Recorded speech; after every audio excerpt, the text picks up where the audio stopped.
Hey, hey, hey, hey, hey, hey, hey, hey, hey, hey, hey, hey, hey, hey, hey, hey, hey. How is everyone doing today? I am doing fantastic. We are busy as all get out here in the studio though. Man, oh man, we are preparing for the Winter Spectacular next week. We just put the schedule together for that.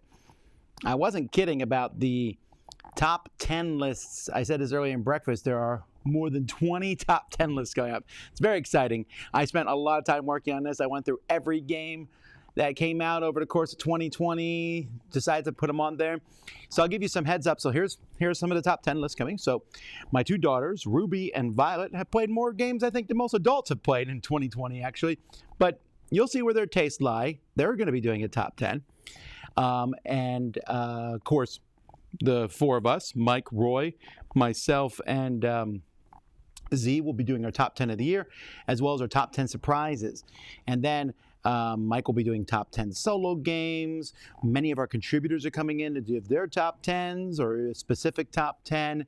I'll be doing top 10 themes and artwork and all kinds of stuff. So that's going to be fun. And around that, we'll be playing several games that came out this year. And so we'll have a full schedule announced soonish. I just finished the schedule up, but we're double checking and triple checking to make sure because we always miss something. And that's going to be interesting to see. I hope that you enjoy that. That is 1 week from today. So there's that. Good news for Kickstarter people. Everything is at the warehouse and being packaged and getting ready to be shipped out. So most people should have got a shipping notice. I'll type an update a little bit later today.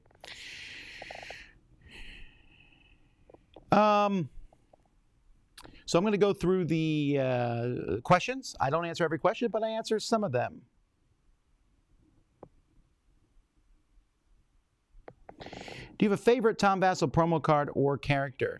I actually I ask companies not to do these as much anymore because it feels very egotistical to keep having Tom Vasel in the game, Tom Vasel in the game. I'd rather have maybe the Dice Tower, but even then, I don't want it to be too anachronistic. So I try not to do it too much. That being said, my favorite is the Arcadia Quest figure and the little dice pet for the Arcadia Quest.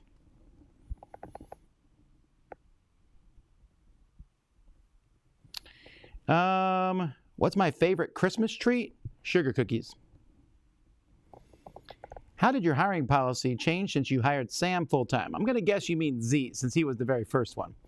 I remember it being a big deal at the time when you've announced it, and now you have lots of employees. Well, lots is probably a strong word. I currently have 1, 2, 3, 4, 5, 6, 7. 7 employees.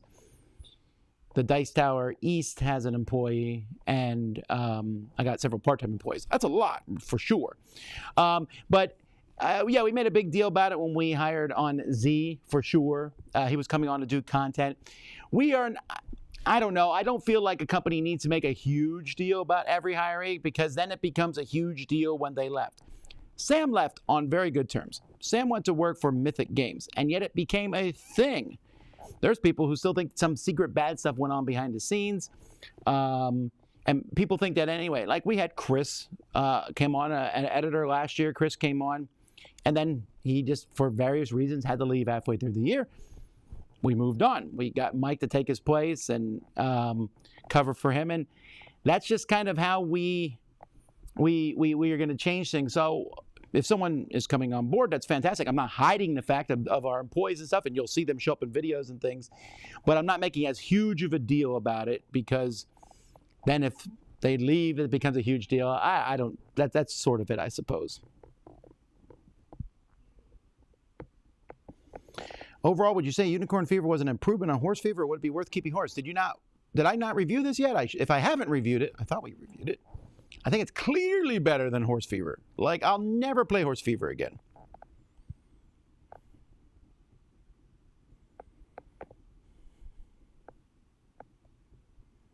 Do you have any tips in storing board games on their side? Whenever I do it, the pieces spill out of the organizer. Well, if you're going to keep them in the organizer, don't put them on their side. That's what it is. Or rubber band the box so tight that it can't happen.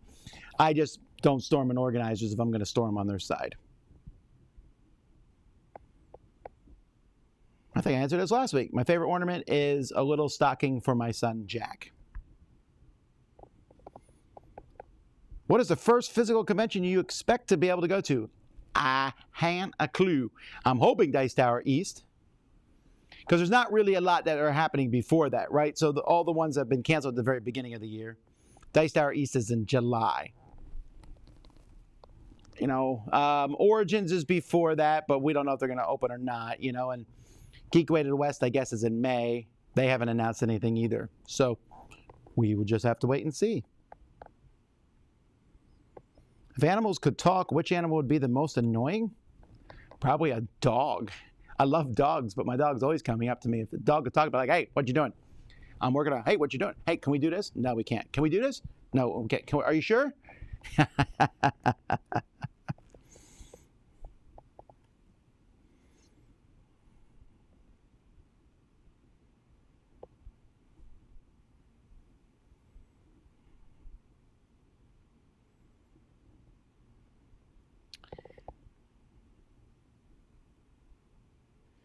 Let's see. A lot of people are asking about upcoming reviews. They're just coming when they come.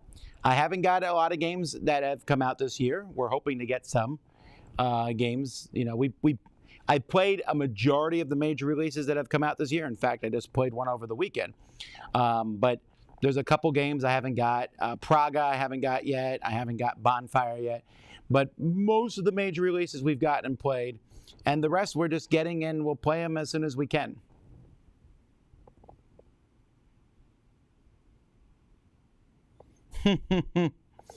What's the most ridiculous thing that you've bought? I don't know. There's so many dumb, stupid things I've bought in my life. And there's a lot of things I love, but people might call them ridiculous. You may see one of those today. I don't know.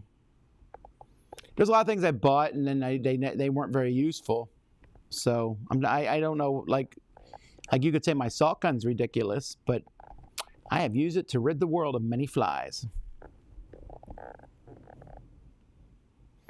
What's the name of the dope fanfare song you use for component drops? And where can I listen to a full version of that track? I think I don't actually know what the music is, but I think I got it from smartsound.com.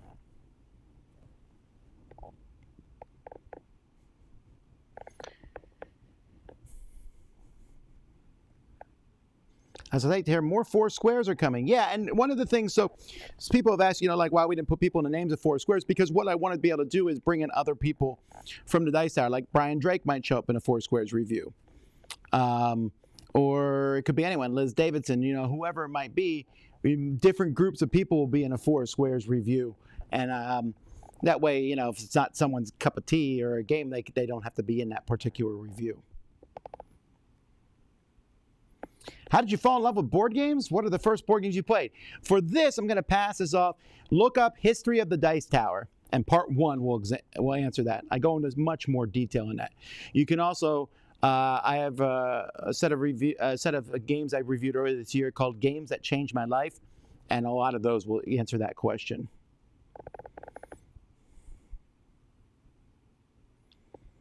I heard you tried Candace's cookies. What was your opinion on them? They are some of the greatest cookies I have ever had in my entire life. Do I have a favorite kind? No, I'm not a big nut guy, so I don't like nuts in my cookies. So pretty much any of the ones that I had didn't have nuts. They were amazing.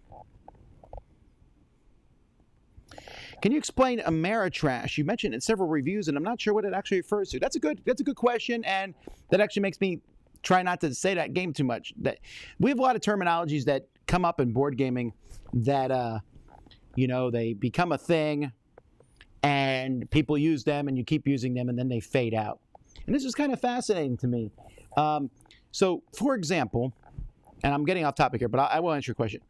For example, German games from Germany.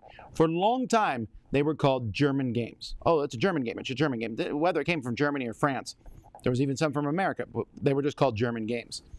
Then some people call them TGOO, these games of ours, which I felt was a little elitist sounding.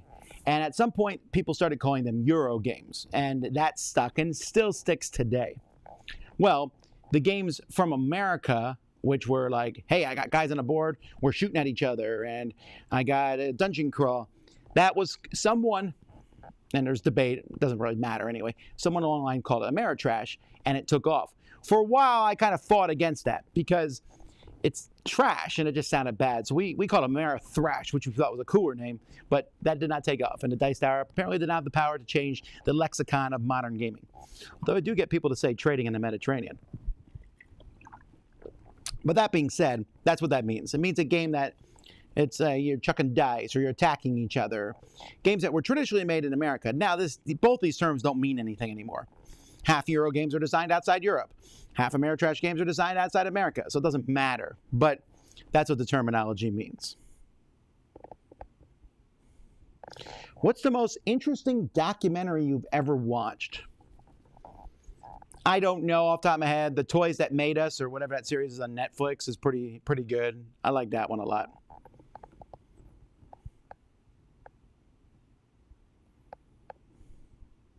What's it like to have been name dropped in an episode of South Park? Surreal. Do you have a favorite Christmas game to play with the family over Christmas? Not particularly. We'll just play any old game. Not any particular Christmas-themed game. How many hats do you own? A lot. But what's the history behind that thing? I've always liked hats. My whole childhood, I liked hats. I mostly had baseball caps as a kid. That's pretty much all I had for the most part. When I used to look at the books of all the 30s and 40s, and everyone was wearing a fedora, and I was like, man, I was so irritated that fedoras had gone out of style by the 80s. I was just annoyed about that. And so when I started wearing them occasionally, I've got some fedoras. Got cowboy hats first because they were easier to get. But then fedoras started coming back in style to some degree, and I started wearing them. I started wearing them in videos several years ago, and I just kind of stuck. Like, I don't walk around this studio with the hat on. Well, sometimes I do because I forget I'm wearing it. But I don't walk around home with a fedora on. But if I'm outside, I want to wear a hat. Yesterday, me and my wife went out, and I didn't take a hat, and it drove me nuts the whole time, even if it's just a baseball cap. But a baseball cap is a dress-down hat for me. Fedora is a dress-up hat, so normally I'm dressed like this, so I usually wear fedoras / cowboy hats / pork pie or whatever the kind of hat is. It is. I just like wearing them. They're very convenient. They keep the rain out of your eyes. They keep the sun out of your eyes. It seems to be a win-win. People tend to like them. People say, I like that hat. My kids can see me in crowds. There's very few disadvantages to them. With the exception of if you want a good quality hat. Like this one here is a Bailey of Hollywood. Bailey, as far as I can tell, is one of the best quality of these hats, period. If you want a good fedora, not felt fedoras or whatever, you want a good fedora, they're not cheap, unfortunately. Also, most hats aren't made in my size.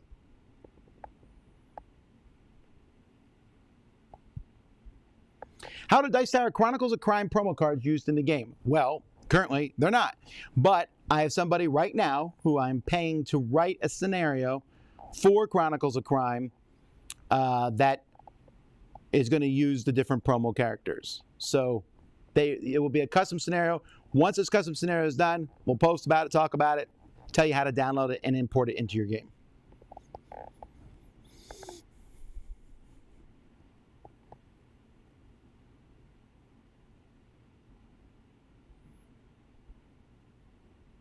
When do you think the 2021 Kickstarter will be up? Well, our goal is to have it up in January like we do each year. If you feel like you'd be too biased, you pass on a review to someone else hoping for a more balanced assessment. So what do you mean by being too biased? Because I'm 100% biased on every single game I play. I love it, I hate it, somewhere in between.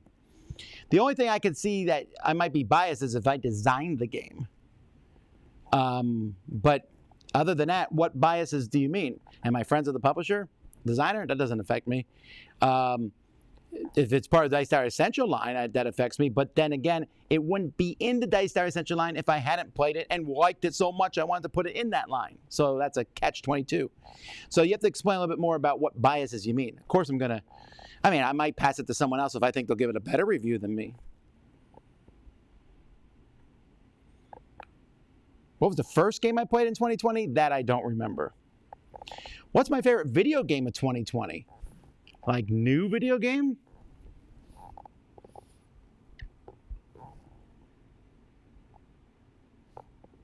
Man, I don't know. Did any?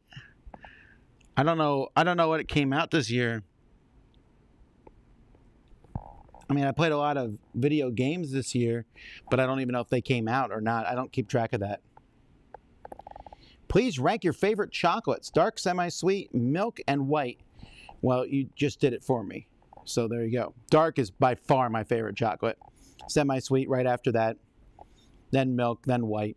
Although I could switch white and milk perhaps, but white's a chocolate that as a kid I liked a lot more than I do now. Actually, white chocolate's not chocolate, so there's that too.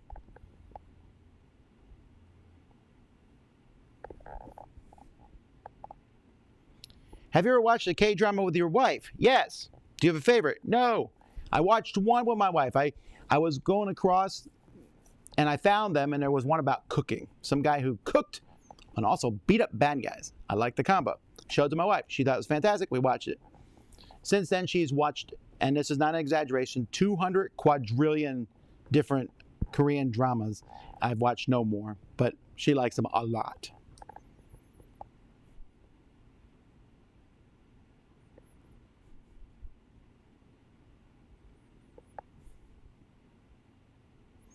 How far down the Board Game Geek rankings do you have to go before you find games you haven't heard of before? That wouldn't be very far, and the reason for that is there's constant new games or Kickstarter games that shoot up really fast, and there's a chance that I haven't heard of it before. Like, I know I've heard of every game in the top 500, but you know, once I go past 1,000, it's possible I might run across one I haven't heard of before. I'm constantly trying to learn about games, at least the knowledge and existence of them. Do you try to organize your review schedule so that the most anticipated games get the day where there are more views? For sure. That's why the biggest reviews that I review over a course of a week go up Tuesdays, Thursdays, and Sundays. And the smallest games usually go up Saturdays. That will not be the case this week, but this week is a different week. Do you have favorite versions of traditional Christmas songs? And I got a Christmas song thing every week at this point, but indeed, I probably do. Let's see. All I Want for Christmas Is You. I like Michael Bublé's version better than Mariah Carey's version. Although I do like the She and Him version a lot. Let's see here. Angels We Have Heard on High. Oh, Pentatonics. Not even a question. I really like their version. Ave Maria, The Carpenters.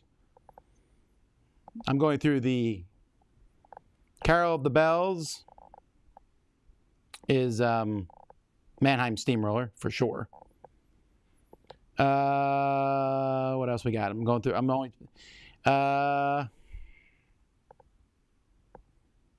Let's see. Going through the Christmas songs. The Christmas song, I don't really like this one as much as other people do. I think it's the most overused one. I only have 4 on my playlist. So maybe Roger Whittaker. I really like Roger Whittaker's voice. Let's see what else we got here. Deck the Halls. I don't even know, actually.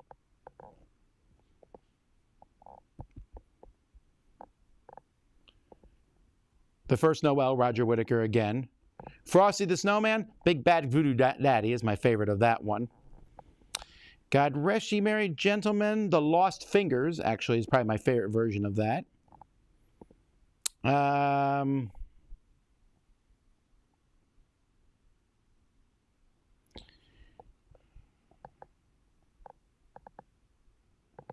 Let's see here. Have a Holly Jolly Christmas. Again, Lost Fingers. Have Yourself a Merry Little Christmas. The Carpenters. Holly Jolly Christmas.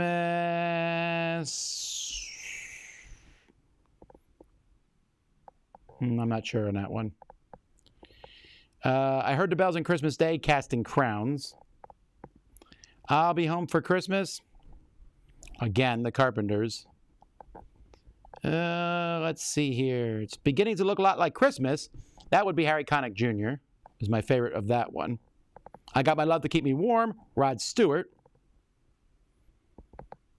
Jingle Bell Rock, Herb Alpert and the Tijuana Band.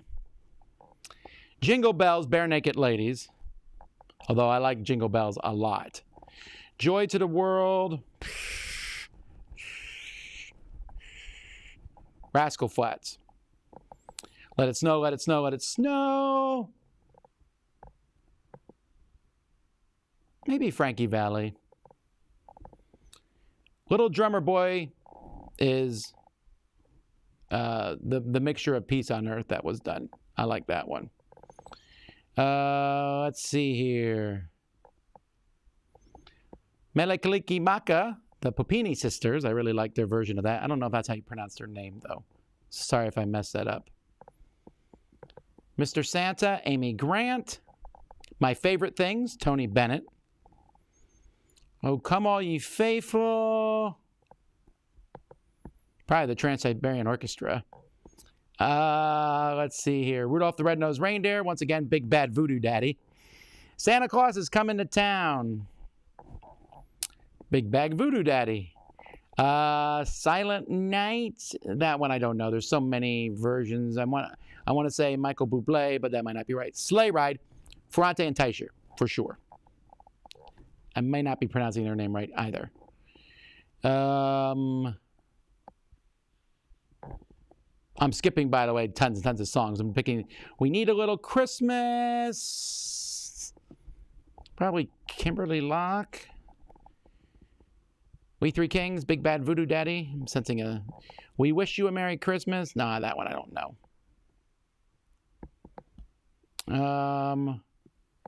I don't really have a lot of White Christmas in here. I don't know. Winter Wonderland. Again, ooh. I'll go with the Tony Bennett Lady Gaga combo. All right, sorry. I apologize. Some of you were like, are you done yet with this? Yeah, okay, sorry. I like talking about Christmas music. All right.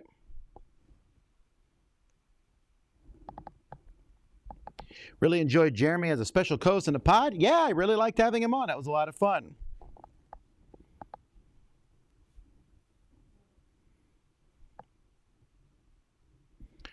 When playing Gloomhaven, do you use an app to run the monsters? No, I run them with the cards.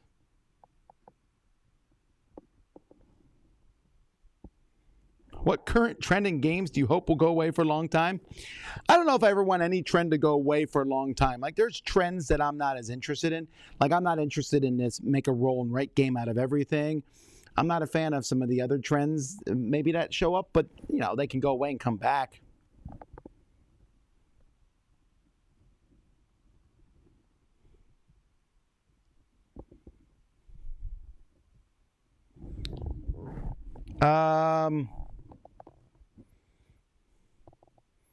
Dice Star videos and terminology are a must. I'm not saying that. In fact, I need to redo those videos on terminology. We probably will do that again, just talking about a lot of terms.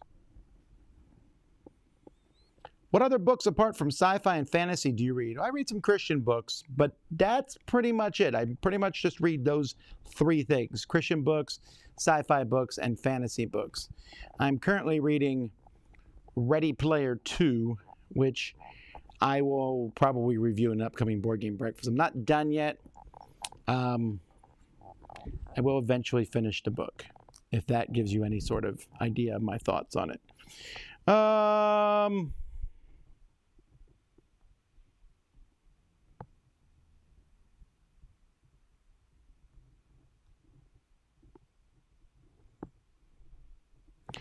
Well, this is interesting. Everdell came out and then blasted through 3 expansions quickly. Was this a smart move to avoid burnout?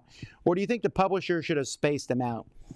I don't know. I tend to prefer publishers spacing out expansions because if you overdo a bunch of expansions at one time, A, it's confusing because I'll go to the store and be like, oh, which expansion do we have? I don't even know. Although that could happen if you space them out too. But I don't know. There's a thing that's too much content at one time. Kickstarters do this, right? You get the box, and then here's everything else. I don't know which one I want.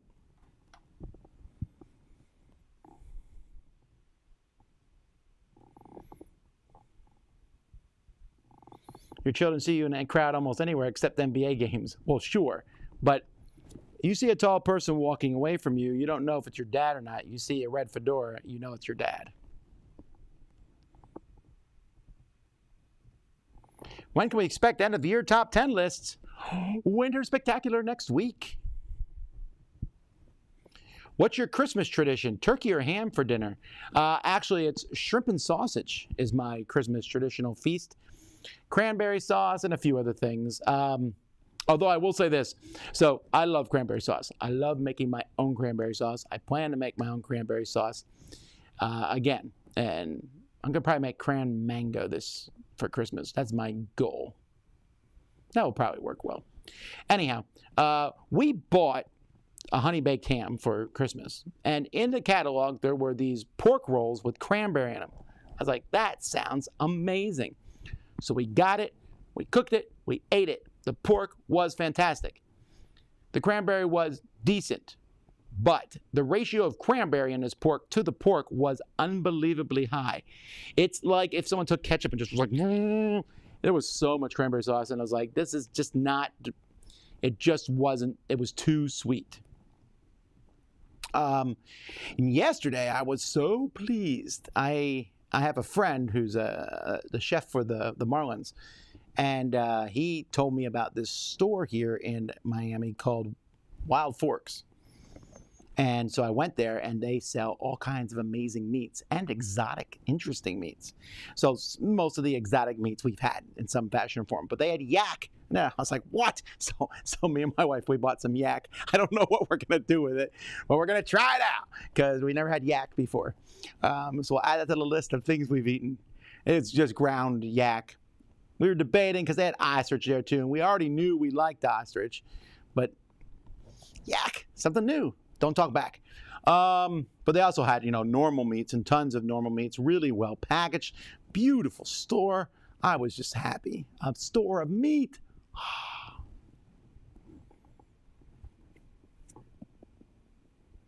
End of the year lists are usually done in January now, so they have time to reflect the entire year. Not by the Dice Tower. We do them in December. Because in January, we're doing our top 100 games of all time. It doesn't really matter anyway, but we found that more people are interested in end-of-year lists at the end of the year. Do you consider board games toys? Sure. What's the name of the blue-red face game? It's Europe Divided.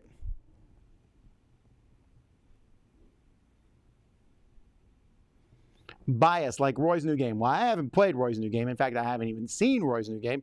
I don't even know how it plays. I know that enough people like it that it's got picked up by a company and that many companies were vying for it. So there's that. No, I'll play it. I don't know how I would review it. I think if I played Roy's game and I didn't like it, I wouldn't say anything. But if I did like it, I'm going to say so. But that's a very specific situation. Roy is the only person at Dice Tower who has made a board game other than me, and we all know how that went. If I built a themed hotel, what would the theme be? Well, board games. And what would the rooms look like? I think the rooms would be normal. I don't know that I just make the rooms nice, whatever. I mean, hotel room is a hotel room. I just make them nice. I wouldn't put too much fancy stuff that breaks in hotel rooms. That drives me crazy. Is there a type of hat you would not wear? I don't think I'd wear a fez. I really like having a brim on a hat. And so a brimless hat is problematic for me.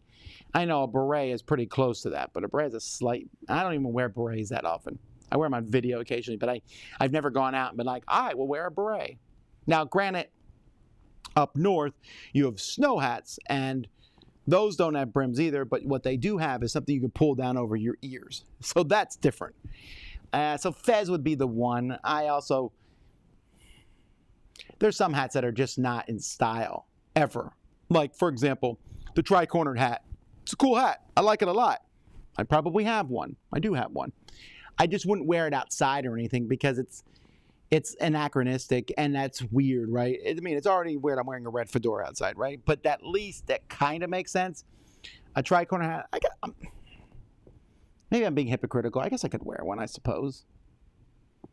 But I would just, people look at me like, is he auditioning for a play?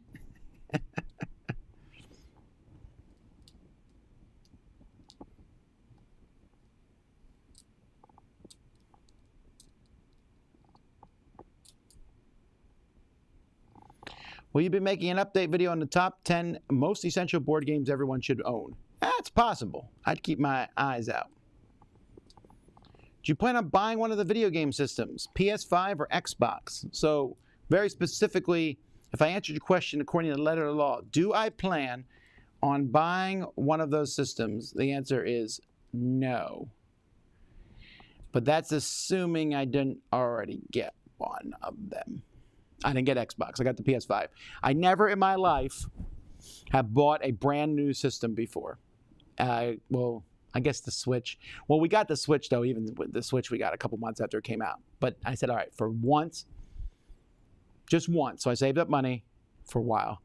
Saved up money, and I said, I'm going to buy a brand new system right when it comes out. Although that was trickier than I'll get out to get the PS5. Now, I am discovering why I probably won't ever do that again, because while it's a neat system and everything, there's very few games out for it.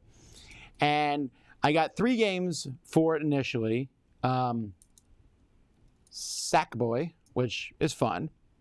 I love the music background in Sackboy. I got Spider-Man, which is fun.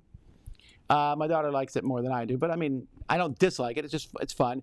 And God's Fall or God's Sword or whatever, it's a piece of garbage. I dislike it very much. Then I eventually got a few more games. I downloaded a couple games, and I got a theme park game was called Coaster Tycoon, or I forget what it's called. That's fun. I could build amusement parks all day long. Although I'm used to building amusement parks with a mouse, building an amusement park with the PlayStation controllers is crazily difficult.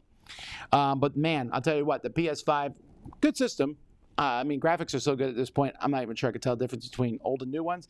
But that controller is phenomenal. Everyone who says the controller is awesome, it's the truth of it. That's just a really cool controller. Now, the game that comes included with the PS5 uses that controller to its max ability. I'm hoping to see other games that do so too. The other games don't do it as much.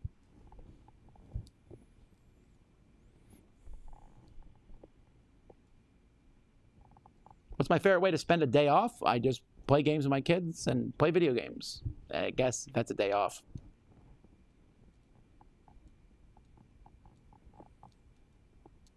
What type of music are you into? Christmas. Who'd win in a fight, the component drop or the target system? Probably the target system.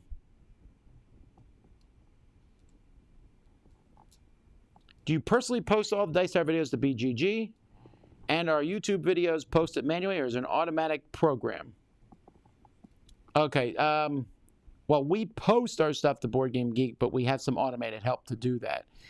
We post all the stuff to YouTube. I don't post almost anything to YouTube anymore. Mostly Roy and Mike handle that and publishing all the stuff there.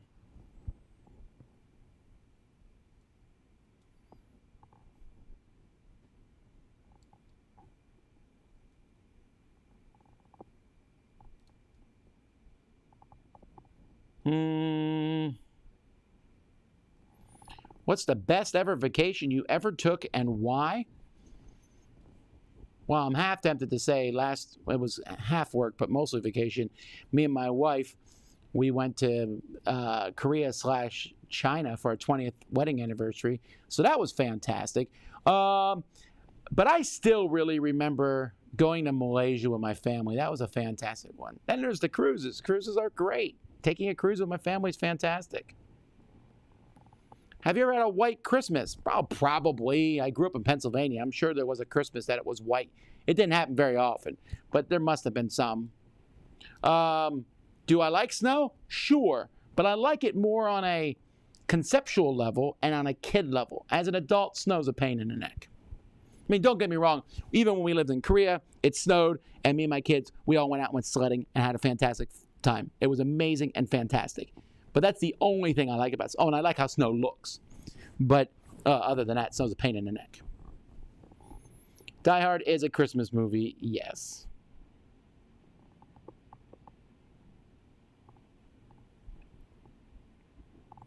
How much space do the props for my display shelf, all these things take up? I have an entire closet full of them.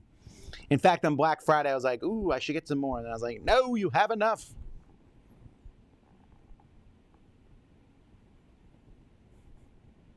What's the next place in your travel bucket list and why? Somewhere where there's other people. Why? I want to see other people. I don't care where it is.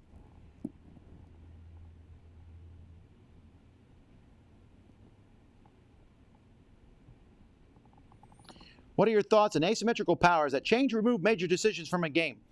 Like the character in Marco Polo who selects his dice, or Scythe who can repeat actions back to back. Oh, they're fine, I guess. I mean, granted, yeah, like Scythe having to pick a different action each turn is, like, that's the easiest one, and I usually let new players play that one. Marco Polo, selecting your dice, that's not that big of a deal. It seems more powerful than it is.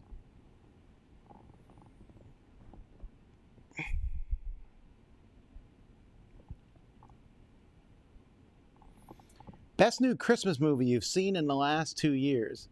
Probably Jingle Jangle. I really like that movie. But there might have been another one. Each year we watch Christmas movies as a family.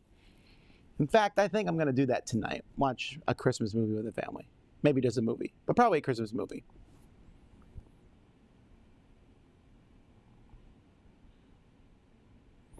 Josh Groban has some good Christmas songs, but he's a little too solemn for me.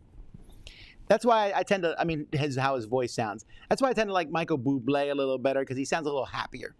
Again, I mean, don't get me wrong, Josh Groban has a fantastic voice, but Michael Bublé just seems a little bit more cheerful, and Josh Groban's more like a, here I am singing so well type thing. Favorite game from the T series?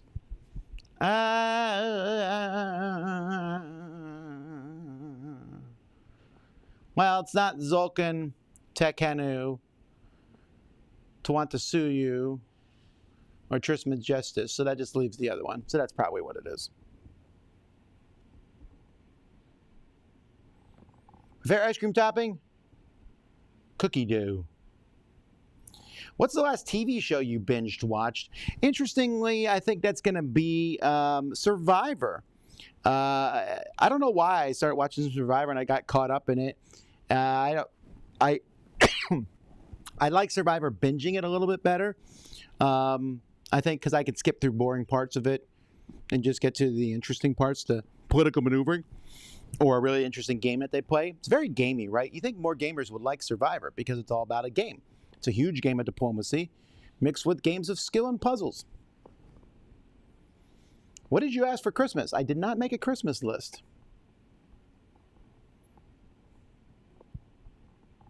Is there a posted schedule for Winter Spectacular? Not yet. We're working on it. It will come. What brand am I most loyal to? Ooh, I like this question. All right, so here's some brands I'm super loyal to. Let me go through my life. Samsonite for sure. I am really loyal to Samsonite for luggage. I won't even consider another company. That's how good Samsonite luggage is. They are by far the best. Hands down.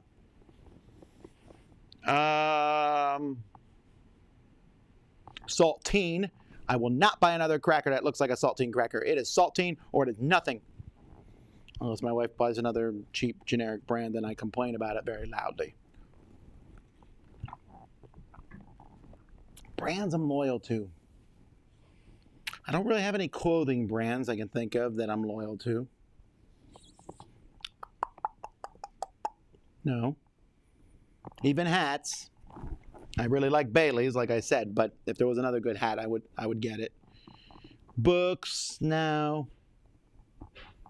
Board game companies, I mean, that's not.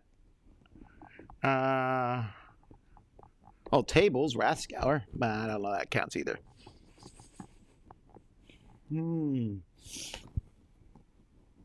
Furniture, no, because I'll shop around for furniture.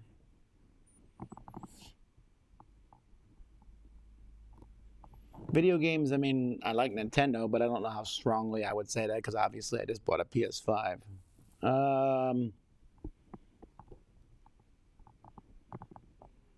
There's got to be something that I am super loyal to, but Samsonite for sure. Like if someone says, hey, what luggage shop? I'm like, Samsung, get Samsonite. Because I like them that much. Now maybe I'll think of something else as we go through. I guess you could argue that I'm pretty loyal to Mac because I only buy Mac laptops and iPads and phones. So that's probably the case. It's not like I'm a Mac fanatic. I'm not. They have a lot of problems.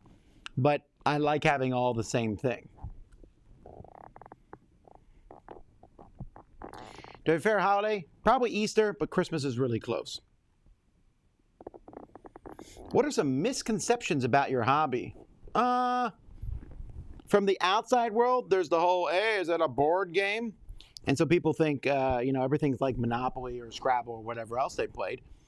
They also don't think that when they do see more complex games, they're like, that's too complicated. That's probably a big misconception.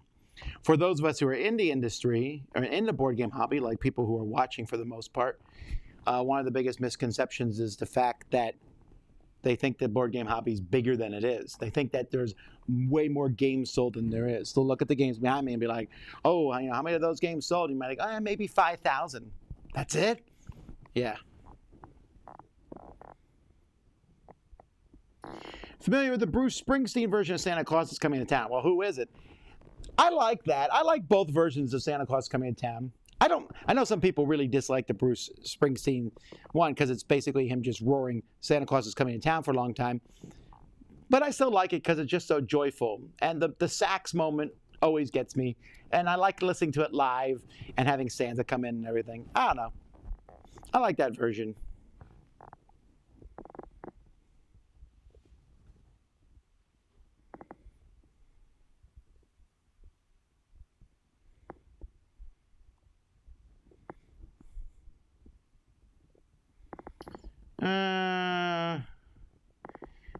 I see some interesting medium-heavy Euro games. Oh, man, these people using these words.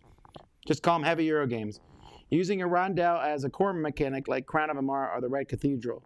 What do you think the downside of this mechanism is? Like moving stuff around? Well, the downside is if you just don't like it, right? I like it. I mean, it's restrictive. You can only go so far on it. And if you want to do something else, it kind of limits your actions. But I think it's fine. I think it's a really good mechanism, actually.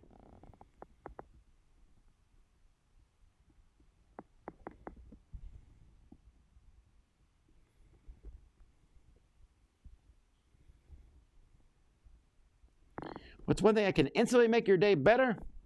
Seeing my family.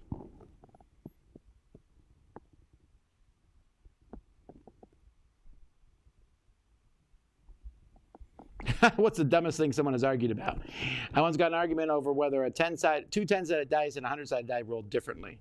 I explained for a long time that it's the same probability.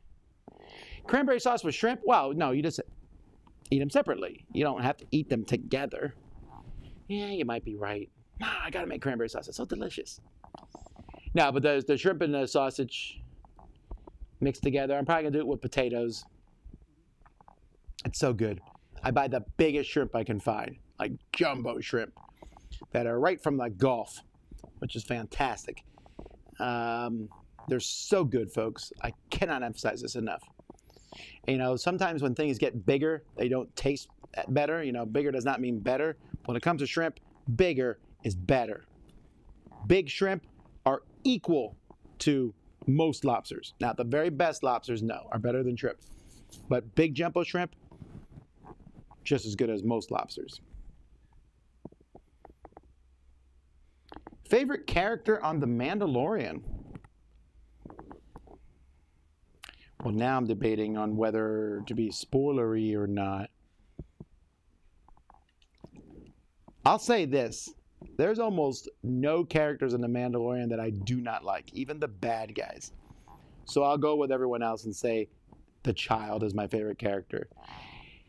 The Mandalorian, for me, is going to go down as one of those seminal things that I will remember TV show-wise.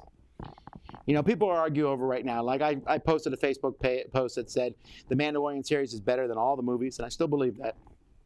But let me explain why. The Mandalorian is good in the sense that it's like a Western, it's like a samurai movie, and it has Star Wars stuff in it, and it brings stuff from the expanded universe in, which is fantastic. It does all that. But The Mandalorian is the only TV show I know of that ranges the gambit from my son, who is 6, all the way up to me, and I think we all like it equally, and we all love it. And my wife, my kids, my daughter's a Star Wars fan, loves it. I'm Star Wars. I like Star Wars. I love it. My kids who don't like Star Wars at all like it. Everyone likes it. And it is family get together to watch a TV show. And we've done this for many other shows, right? We've watched Lock and Key. We've watched various things, but not everyone has fallen in love with everything we've watched. But The Mandalorian is a winner, and the fact that there can just be a scene where, for example, the main character will look at the child, Baby Yoda, and Baby Yoda will gurgle, and everyone in the room is just like, it's just so good, brings the whole family together, and nothing, I've not watched anything like that before. That's done it on such a consistent level. Also, season 2 is amazing, amazing, amazing, amazing, amazing, amazing, amazing.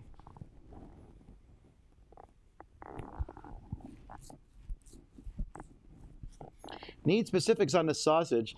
I don't know. Sometimes I go to the store and buy 10 different kinds of sausage and put them all in because I just like it all. I tend to like spicy Italian sausage, but not everyone does. We use a lot of chorizo down here.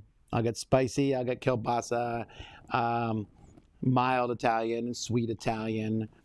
I don't know. I just usually go to the store and go one of all of them and mix them all together. I don't know. I like it that way. There's just variety of sausage.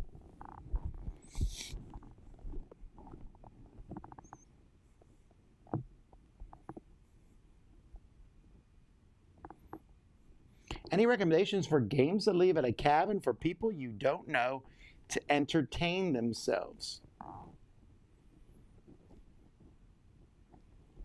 Not particularly. I leave them maybe some few small nice card games. Like No Thanks or Sushi Party.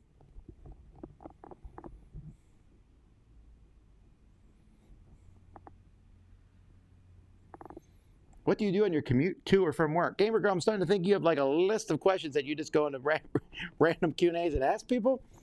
I listen to music and or podcasts.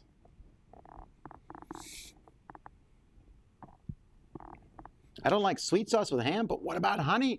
Oh, it's amazing with ham. Especially spicy honey. Whew. Spicy honey, spicy honey, spicy honey.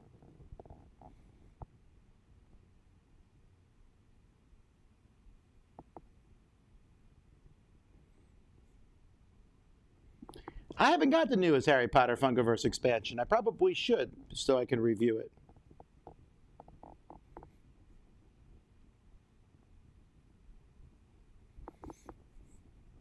I love emu and kangaroo, and I love antelope. They had antelope there. They didn't have emu and kangaroo that I've seen. But I don't know. I just try to always try out new things. What games are you gifting to friends and family? I very rarely give out gifts of games. I did in the past. I got a pile of, Dice Tower Essential games, so I gave them out to a lot of people at church. But I don't often give out games as presents. I try to give people something that they want. If they don't want a game, I'm not giving it to them.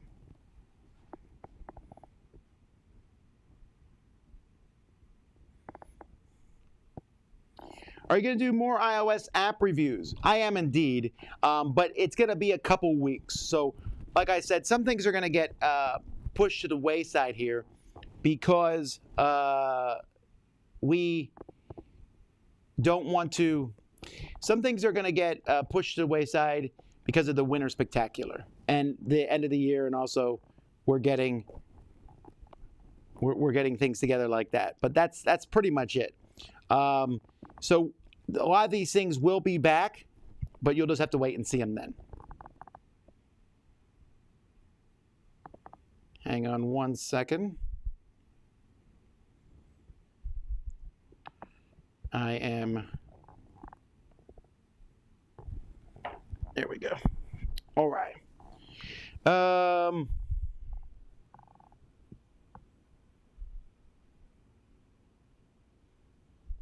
Does the turtle have a beret? No, it's just a turtle with a brim. It has a brim actually on it. Do you sleep with a top sheet? I don't like sheets at all. I just want my blanket. That's it. My wife loves sheets, but that's it.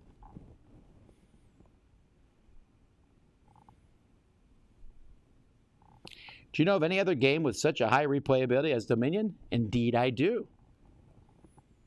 What is your larger collection, hats or ties? Oh, for sure, ties. I mean, I have probably 200 ties, but 200 ties fits in a really small space. Also, ties tend to be cheaper than hats. And also, I've been collecting ties for a long time. When I was in Korea, there was a place that had ties for $2, so I got a lot of ties there. Nowadays, I don't get very many new ties. I get them occasionally. Hats. I haven't bought a hat in a long time either. It's been a good 6 months since I bought a hat. I know that sounds so junky-ish, I guess. Maybe I'll get one for Christmas.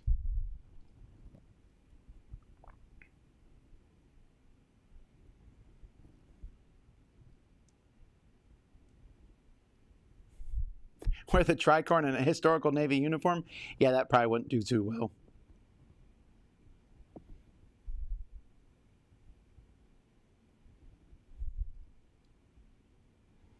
Let's see here. Tom, do you buy or support games, products that you like, even if the owner has opinions or actions that are really evil or something that you disagree with highly? Yeah, sure. I don't know. I mean, each person has to make their own decisions. But if you go into life and say, I'm not going to buy products from anybody that I don't like, how do you even know that? Like, I always find it interesting when the owner of a major chain of restaurants, right, they say some public statement that people disagree with. Well, first of all, that doesn't affect the food at their restaurant. But you might say, I don't want to give that person my money. That's all well and good, except you're not giving that person your money. You're not giving all the people who work at those restaurants. And you say, well, it's their fault for working for such a corrupt person. Maybe? I don't know.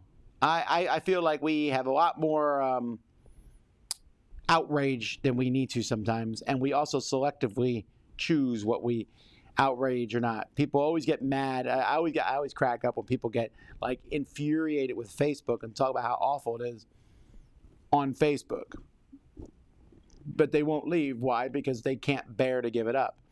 Well, if you can't bear to give it up, then your stand isn't really that strong, is it?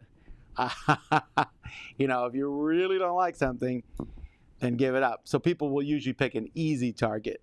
They'll pick like a board game company, and they'll say, I don't want to play the board games from that specific company. And I'd rather not know about what the policies are of the ones I do like. And so sometimes people keep themselves in the dark.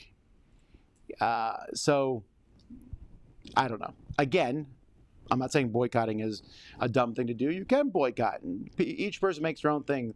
But I tend to not worry about that stuff too much. I mean, maybe somebody is so heinous and so awful that I'll look at their product and go, I just can't do that. But it's very rare. So take, for example, I'll make something up here. So let's say so I found out that the owner of Samsonite, you know, believes in something that's at highly goes against what I think. I still might buy Samsonite stuff because, again, when I go buy it, I'm helping the guy who works at the Samsonite store and the people who made the Samsonite suitcase. And if I don't buy it, I don't know. That's just kind of where I'm at. I very rarely participate in boycotts, which makes other people who do participate in those boycotts then mad at me. But I feel like people selectively boycott stuff, and people often, not everyone, but a lot of people boycott something that they don't really miss anyway, and so the boycott isn't as hard on them as they would make it out to be. Like, oh no, I'm not going to buy this esoteric thing from this company. Yeah, were you going to anyway though?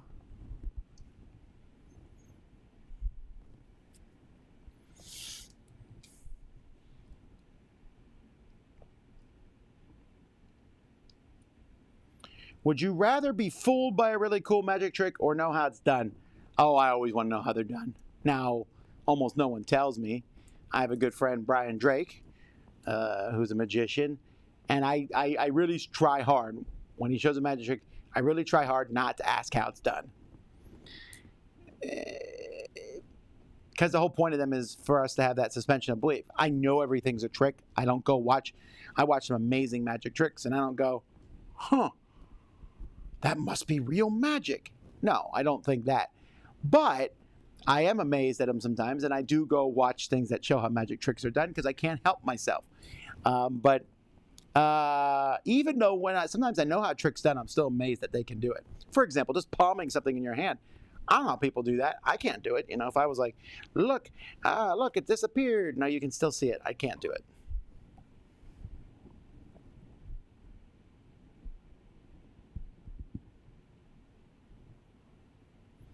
Did you play Astro's Playroom? Yeah, I did play that. That's great. And probably the best launch title game since Wii Sports. I would agree with that. I'm just saying that the rest of the games aren't showing off that sensitivity stuff, but the fact that you can feel yourself walking across water and feel a bowstring being pulled back, it's so weird. It's hard to explain, but it's really fantastic.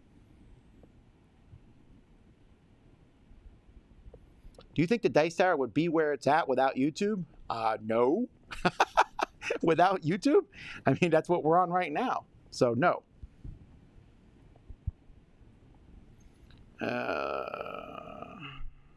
Let me pull up the...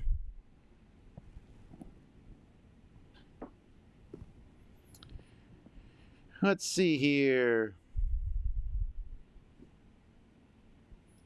Would you play Two Truths in a live chat? No, I don't normally do that. I did it a couple times, but I would run out of things after a while that would be very truthful. So I just find that to be, I don't know, ask me at the beginning of a chat. Maybe I'll do it someday.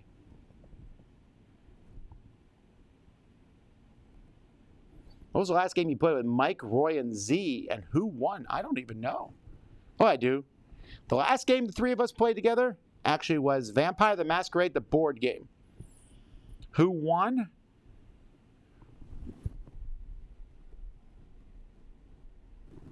Roy, maybe? I don't remember who won.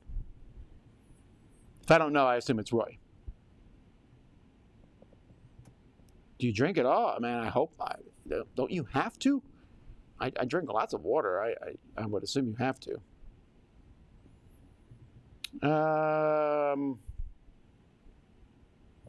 If you could be any character in any Christmas movie for a day, who would you be? The main character from Elf, I guess. He's so very happy. Favorite phase of the moon? I guess the full moon, because that's when I turn into a werewolf.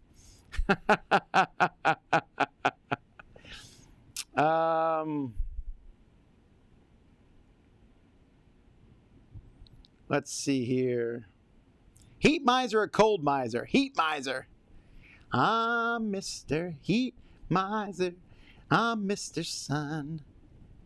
I'm Mr. Heat. 101.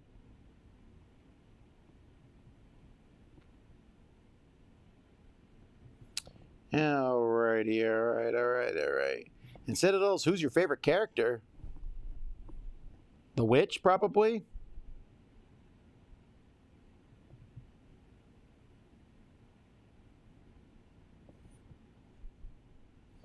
Cranberry sauce with sausage could be a winner. Maybe.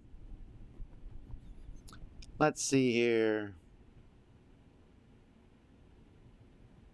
How often are you asked to preach at church? Not tremendously often, but I just did a couple weeks ago. You could probably go online and find it somewhere.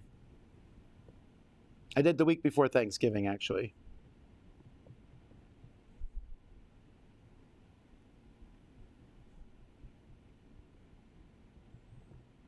The Mandalorian is both great and deeply flawed. Meh. I think it's okay to say something's great. People always, oh, well, there's definitely flaws in it, as opposed to what flawless piece. Whenever I find like a movie or something that people say is flawless, like they'll be like, this movie is flawless. And I'll watch it and I'll be like, oh my word, that was so boring and depressing. I'll watch a flawed, happy movie any day. And then I'll see people like, oh, they just did fan service. Oh, so they shouldn't make fans happy? I always find it to be fascinating. Like the Marvel, Endgame, which is my favorite of all the Marvel movies and my favorite movie of all time. People are like, oh, it was filled with fan service. Thanks. Yay. Why would I not want them to make me happy? Yeah, it's just odd to me. Alrighty, well, so that is pretty much it for today, folks. Do I enjoy live music? Love it. Is this my full-time job? It is. Guys, be more specific in questions because Tom is in sarcastic short answer mode. What? I thought I answered some of the questions fairly lengthily. Alrighty, folks. Are the games on the wall going to be reviewed? Eventually. They always show up here. Eventually, they come down and get reviewed. So, stay tuned. This week, we got stuff coming up. Well, stay tuned in this particular thing. Don't leave just yet. Later on this week, I'm going through the 2,000 worst games on Board Game Geek. I've been doing my 10,000 and below series. It's time to finish it. It's time to talk about the worst of the worst. I'll be doing that live. I'll be starting it tomorrow and continuing Wednesday, Thursday, and finishing up Friday. So come back for that. Tomorrow, we'll be playing Vanguard on this very table. We'll be playing the Vanguard, the new game coming from Awakened Realms, launching on their platform next week. Alrighty. Well, let's move on to our next segment.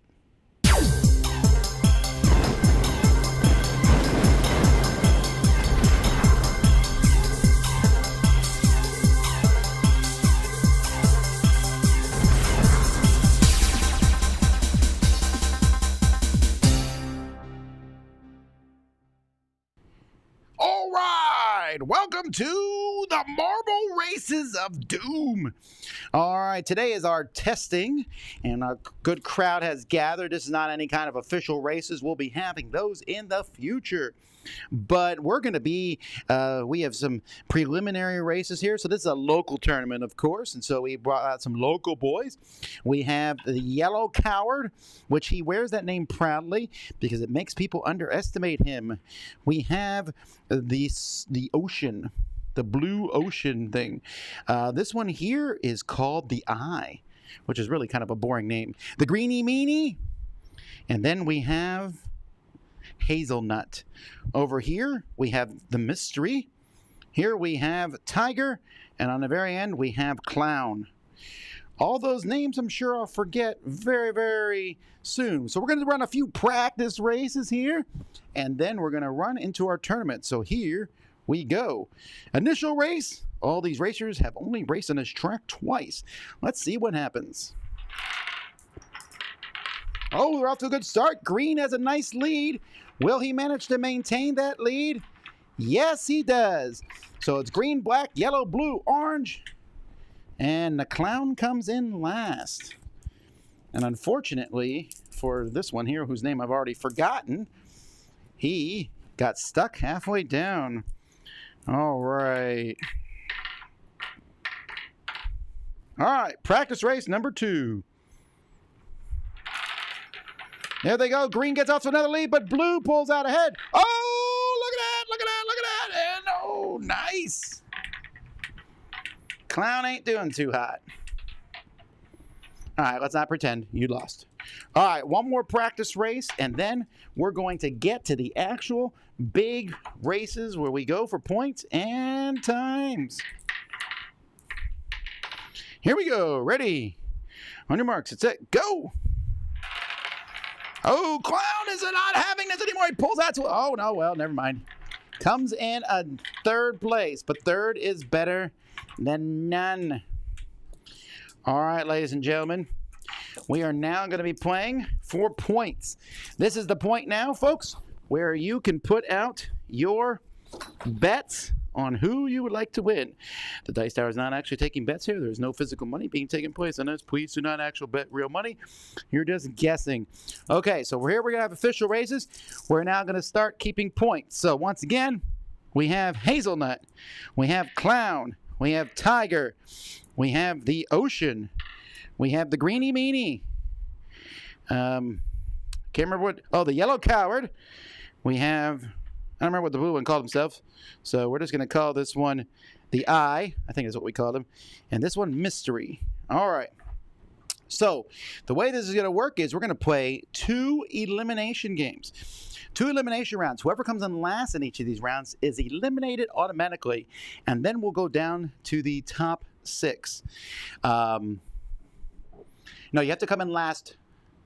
Yes, if you come in last, you're eliminated. Here we go. Ready? Go. Elimination round, so it's not looking too good for Ocean. Oh, he pulls ahead. Oh, no. Oh, the Yellow Coward has been eliminated from the game. All righty. That's 1 elimination round. Nothing else mattered except not coming in last. So here we go. Again, we don't want to come in last in this one. Here we go. Ready? And begin. There they go. Oh, no, it's Clown. Oh, not looking good for Clown. Oh, he pulled ahead. Ooh, who is going to be out? Oh, sorry. Ocean is out. All right, we are now going to be scoring points here. First place is going to get 5 points. Second place will get 3. Third place gets 1. So 5, 3, and 1. And last place loses a point. So here we go. This is now for points. We're going to have 10 races. So let me write these down here. We have Hazelnut. We have Tiger. We have the Eye. We have Mystery. We have the Greenie Meanie. And we have Clown. Here we go. Dun, dun, dun. Positions are randomized each round. Oh, this is not looking good for the Eye to get a negative point on your first run. All right, so the Tiger has 5 points. Mystery got 3. The Greenie Meanie got 1. And Eye has -1 point. That's race 1 out of 10. Let's see who will win the next race here.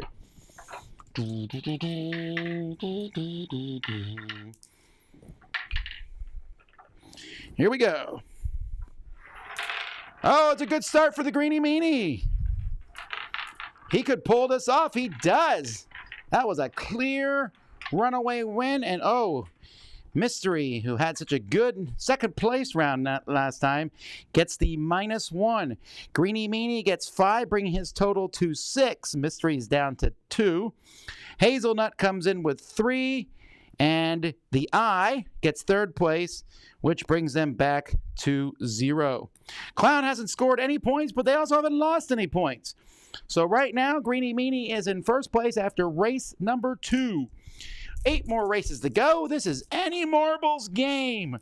Huzzah! Here we go. On your marks. Get set. Go! Oh, there they go. Oh, Mystery is off to an early lead, but no, Hazelnut passes him. Oh, Hazelnut comes in for the lead. Oh, man. Well, that was very sad for Clown. Clown comes in with -1. Hazelnut comes in with 5, bringing their total to 8. Mystery gets 3, bringing their total to 5. And Greenie Meanie gets 1, bringing their total to 7. Hazelnut is now in 1st place, but Greenie Meanie is only 1 point behind. That was race number 3. 7 races to go. It's still up in the air. Here we go. On your marks. Get set. Go. Oh, Greenie Meanie. Oh, Greenie Meanie falls into 3rd. Clown is just not having. Oh, Clown goes. Oh, Clown gets second. Oh, that was very exciting. Although, even more exciting for Greenie Meanie, who pulls ahead with 12 points at this point. But Clown is now on the board with 2 points, and Mystery gets another point for 6. However, the Eye loses a point, putting the Eye solidly in last place. If you're keeping track of the rankings, Greenie Meanie has 12. Hazelnut has 8. Mystery has 6. Tiger has 5. Clown with 2. And the Eye with -1. However, that is only 4 races. There are 6 to go. So let's jump back here.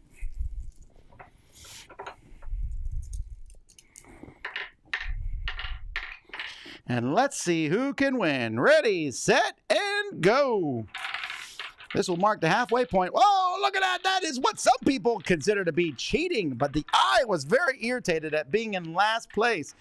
And oh my, we're bringing into the rule. Unfortunately, people did not know this was a rule, but if you do not finish the race, you actually lose 2 points, which is bad for Tiger, bringing Tiger's score down to 3.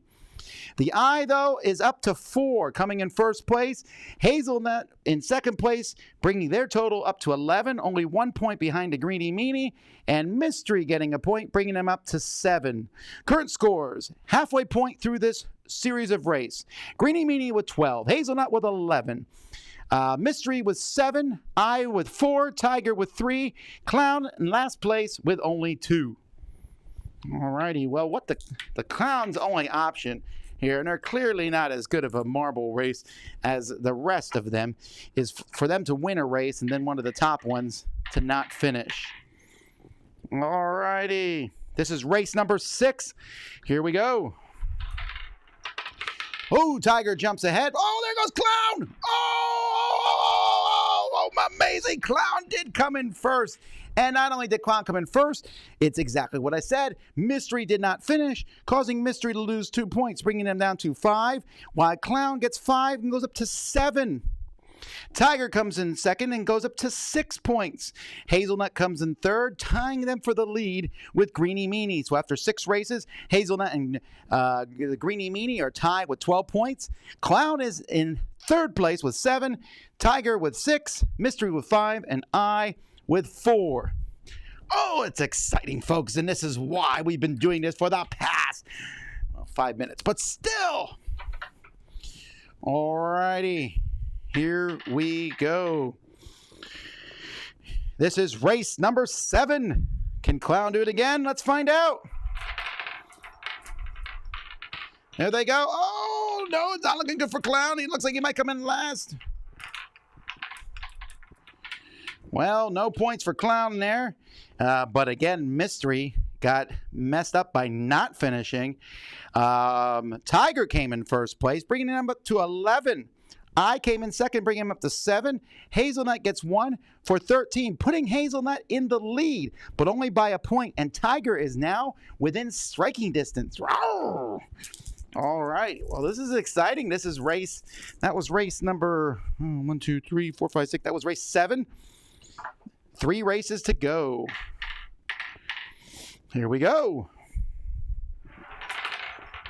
Wow, the Eye is just not having a good day. Oh, the Greenie Meanie took it back there. Greenie Meanie coming in first place, bringing him up to 17. But Hazelnut in second, going up to 16. The Eye coming in third, going up to 8. And Mystery once again losing 2 points. Mystery is down to 1 point. So, hey, it's still any marbles game. It's not any marbles game. Mystery can't win at this point, which is a sad thing, but they are not giving up. It would be sad if a marble gave up at this point in time. This is all they're good for. All right. Ready, set, go. Race 9 is off. Oh, Mystery's finally. Oh, no, there goes Hazelnut. Oh, Greenie Meanie. It is anyone's game. Hazelnut comes down in first place, bringing him up to 21 points. Second place, Greenie Meanie with 3 points, bringing him to 20. Then Tiger with third place, bringing him up to 12. And Mystery doesn't get anything. Clown is in last place with 6. All right, folks, mathematically, only Hazelnut or the Greenie Meanie can win at this point. But no one told us the points in the last round were doubled. Who makes up such rules except people who are like catch-up mechanisms? Thank you to Martin Wallace for the inspiration. All righty. Double point final round. This means anybody could win. Well, not mystery. Or clown. Or even I. But it does allow it to feel like you could win. On your marks. Get set. Go. Oh, no! That's the worst thing that could happen, Hazelnut. Being trapped, losing 2 points. This wasn't something that we even considered. I comes in first, getting 10 points. Second place, Tiger, getting 6 points. Third place, Greenie Meanie, getting a single point. And then Hazelnut losing 2 points and Clown losing 2 points. Making the final standings in last place, Mystery with only 1 point. Clown with 4 points. Tiger and I both tied for 18 points. Hazelnut with 19. And the Greenie Meanie comes out in first place with 21. Alrighty, as is tradition at the end of all races here, as we have done for many times, we're now going to just allow the crowds to come up and go down in one fell swoopy roar, which will probably clog up everything and ruin it. But you never know. So come on in, kids, and have a blast. Here they go. Woo! So much fun. Let the kids just go and have a good time.